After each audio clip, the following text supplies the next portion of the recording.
So, as promised, today we're going to get into the feedback from the breakup message episode, or rather, the breakup message article that I put up on the Instagram handle and that I put up on Medium. If this is your first time of listening, the breakup message basically is a tactic that has to do with that whole conundrum of what to do when your client goes incommunicado, when they go ghost, when they start fading on you, and as we Nigerians like to say, when everything starts going into voicemail. So that's the whole idea behind the breakup message tactic. So, for most folks who use these kinds of ploys, it's supposed to be a tactic to guilt them basically into responding to you and to see how we can get the conversation going again. So it's a response to two main questions basically. How do I revive interest in the conversation that has gone cold, and when should I stop following up? Now, this is going to be a very short episode because the feedback that I received on this article basically can be summed up in the question, why should you send a breakup message at all? Is that even necessary? And it looks like it doesn't make sense on the face of it, but you're only going to understand this, or it's only going to make sense if you have an active philosophy in growing sales. Now, there are some of us who believe that we have to take an active role in growing sales and that we have to take the initiative because we are the sales professionals. And then there are other people out there who have a much more passive oriented view about sales. And the idea basically is, look, if they're interested, then they're going to bite the bullet. They're going to take the initiative. And if they don't, then that's fine. No hassles. It's their loss. And that is part of the philosophy behind what we have here in Abuja, where people say they are unserious. And that's because you have a much more passive view about sales, and you're leaving the other person to take the initiative, which is fine when you have a product or a service that is on fire. So let's say there was a time when this 360-degree booths were really rocking in Abuja and in Lagos, and they were all over on the gram. So if that is the season for 360-degree booths and the whole thing is hot and you have one, then yeah, I guess you could have a passive idea about sales. You want it or you don't want it. So if you don't want it, then please walk up past. Let somebody who is interested come and rent it for the day. So yeah, that might work. But the thing about passive views about sales is you're only limiting yourself to the low-hanging fruit, and then plus it leaves you at the vagaries of trends and what's going on at the moment. So if you're only going to limit yourself to low-hanging fruit, you'll make some money for a while, but not sustainably over the long term, and not repeatedly. Not predictably. Yes, that's the word, predictably. And that's because, let's face it, how often, let's say you have a 50,000 naira product or a 20,000 naira service or a 500k service. I mean, how often is it that somebody just shows up and says, hello, how much? And then you say 20k, and they say, okay, give me account details, and then they transfer, and then that's it.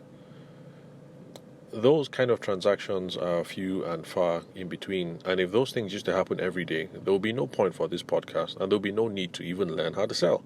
Because all you'd have to do is just set up on your online stuff or rent your store, and it would be that simple. You would be there, somebody would come and say, how much? And you would just say 50k, and then they would pay and leave.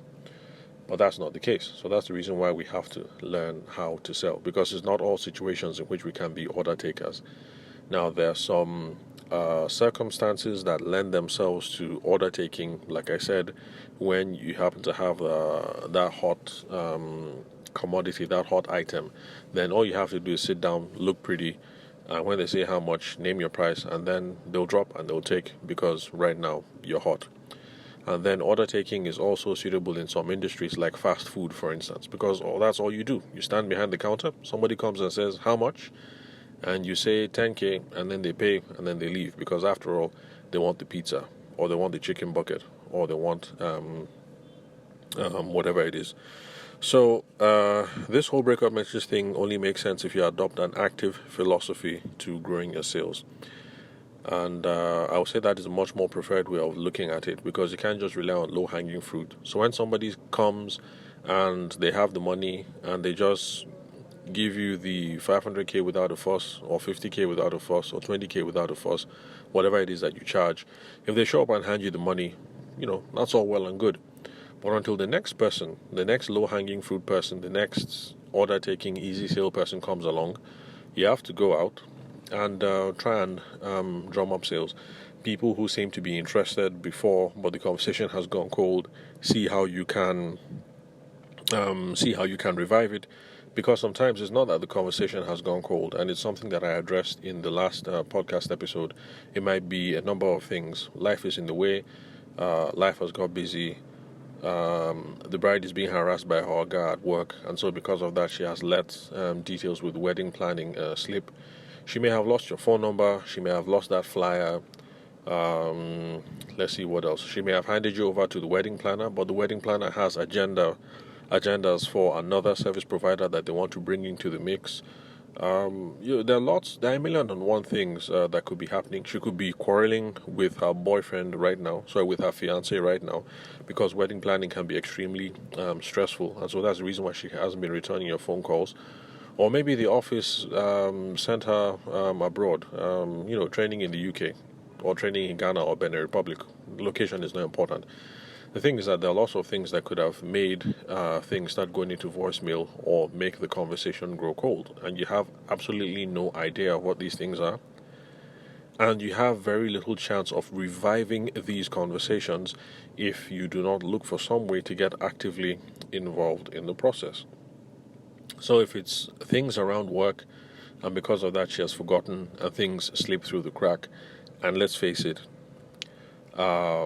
when they meet us at the wedding fair or wherever it is that they meet us, they're speaking to 3 or 4 other photographers, and so after she's been going through work hassles, and she's been busy with work for 3 or 4 weeks, and now she's ready to resume the conversation, who knows how she may have stored the numbers on the phone.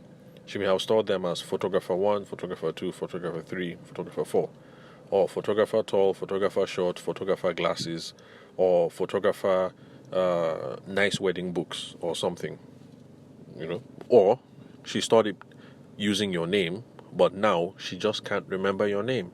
Like, oh, I stored that guy's name, and I know he's from Benue State, and he has that funny sounding name that starts with T, but Kai, what's his name? These things do happen. Because I've spoken to a bride, and we started off the conversation, and then at some point it became clear that she thought she was talking to someone else, another colleague of mine. I'm not going to mention his name. And I just had to set her straight that, oh, no, that's not me. I am Tavishima. I'm the guy that you met at the venue. That conversation that we had about. I said, like, oh my God, I'm really sorry. I'm sorry. Talking to so many vendors. I've been busy, blah blah blah. And I told her, hey, it's okay. These things happen. I understand perfectly well.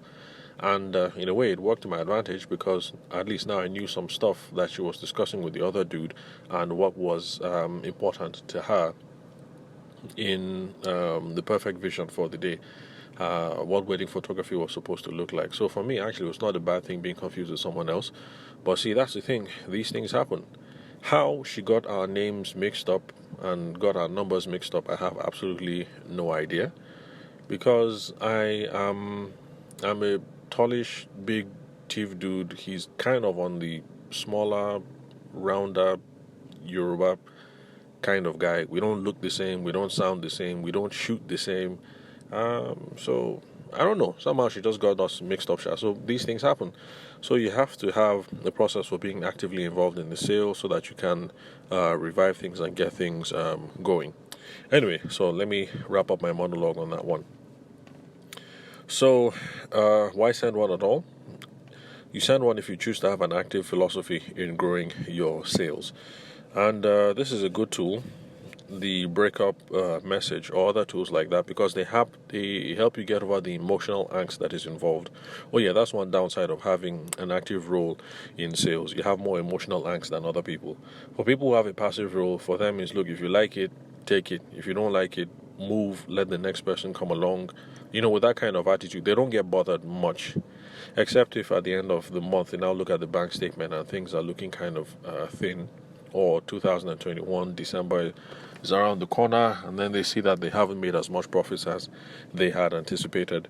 But apart from that, people who take a passive approach to sales, they don't get as emotionally messed up as the rest of us, because they have no angst, because the attitude is, if you don't like it, shift, move, get out the way, let somebody else come and take my wedding planning services, or rent this photo booth, or whatever. So, where was I? Okay, yes. So, the breakup message is a response to the two main questions: how do I revive interest in the conversation, and when do I stop following up? And the reason why this is a good solution, or something like this is a good solution, is because it provides the simple answer. If they respond to the ploy, to the breakup message, then that's good. Hooray, celebrate, because it means you have another opportunity and some more information to try and advance the sale. And the storm is over. You can celebrate and see how you can move things forward. But then there's also the scenario that they don't respond. And yes, that might be a little bit sad, but the result is still the same. You have done every single thing that you could have given the circumstances. You are not in total control of all the circumstances around the sales. The results are not guaranteed, so just focus on what is within your control. So you've done this final gambit, you've done this final move, it didn't work, and the answer is still the same. The storm is over.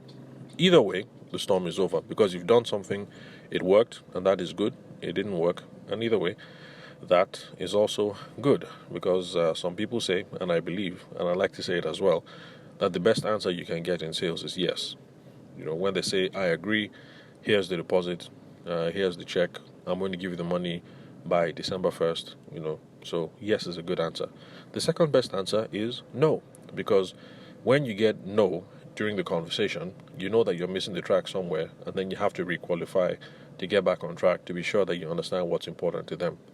And if you get no at the end of the whole process, they say they're not interested or they're not going ahead, then that just means you now have more time to go around looking for people who are much more better suited to working with you. So either way, it's good. If they say yes, it's good. If they say no, it's all good. So, that's it for today. Thank you very much for listening to the Sales for the Nigerian Wedding Industry podcast. I'm your host, Abuja-based event and wedding photographer, Tavishima Ayede. Thanks for your time and attention. I'll catch you guys at the next recording.